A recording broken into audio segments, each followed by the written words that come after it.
Now, hey guys, now I was thinking about this. Like, Toyota actually sells the 2.4 turbo diesel Fortuner and the 2.7 naturally aspirated petrol engine Fortuner, okay? And they also sell the 2.0 liter Innova, okay? And here's what I think about it, because if you look at the spec sheet of the Fortuner, right, you notice that the low spec Fortuner is 2.4 turbo diesel, but the thing is that it is rear wheel drive, it is RWD.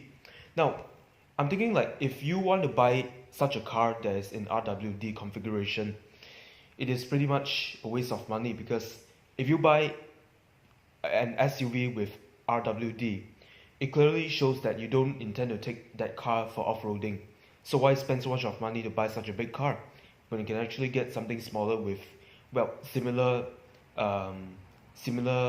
point of view? Because you buy an SUV sometimes because you want a good view in front, because if you buy a sedan, of course your view is actually lower because the car actually rides lower.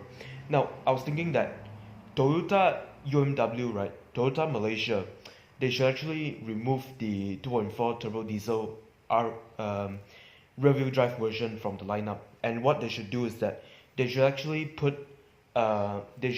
design the Innova X to be a 2.4 turbo diesel car, because basically people in that consumer spectrum, right, what they are looking for is an MPV with slightly better performance. Because like I mentioned in my Sienta video, that people who buy MPVs nowadays, right, you can see that people buy Wellfire 3.5, right, and some people they buy the Elgrand 3.5, not because they want to race, but the thing is that sometimes if they want to carry 7 or 8 people up Genting, then you know the importance of acceleration, because of course over time you can actually use momentum to push the car upwards. But still, the thing is that initial performance, initial acceleration is quite important for cars like these, because otherwise it actually creates frustration for the driver. Like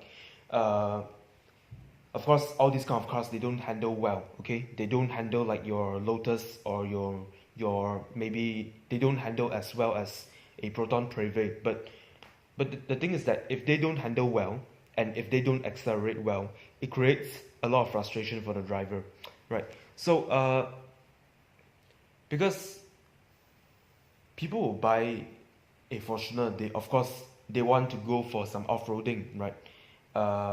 So what you want in a jungle is all-wheel drive or four-wheel drive traction, because with only two-wheel drive configuration, you expect a lot of wheel spin to happen.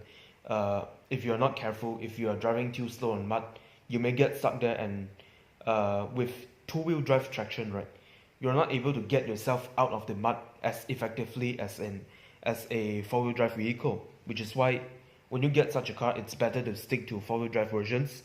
And Toyota Malaysia, for selling a rear-wheel drive Fortuner, I think it is really unsuitable for them to do so, because basically, if you think about consumers, right, when they use a car, when they use such a car for off-roading, it is a spell of danger. Because I'm serious, because like my dad's friend has an F-Pace rear-wheel drive, okay?